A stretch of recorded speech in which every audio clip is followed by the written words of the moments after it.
আচ্ছা বন্ধু, একটা জিনিস চিন্তা করছিস তুই? কি কথা ভাই? কত হয়েছে যাই, ধর আমরা যদি কোনো মানে বাজার করতাম যাই এবং কি কোনো মানে ঘুরবেলা যাই, যে কোনো মানে যাই, একজন মানুষ আমরা লগে নিতে হইব।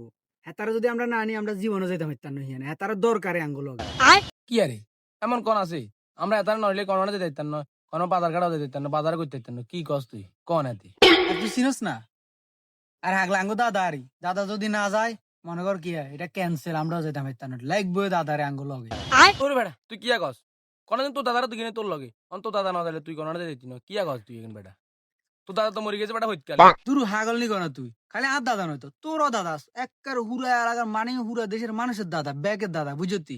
তুই দাদারে চিনস না কেন? কি আরে তুই কিয়া কস? যে কোন দাদা? তা দাদারা কেন চাইছেন? আগে 1 মিনিট তোর দাদারে দেখাই না। এই সা দাদা, দেখতি দাদারে না হলে কি কোনো মুজাই দিবি নি? দাদা ইজারে লাগবই, দাদা ইজা পকেটে থাকলে মনে কর তুই জিয়া নিয়ে যাইতে পারবি, বুঝতি? এবার কি আরে আমার দাদারা আইসি নিয়েন না।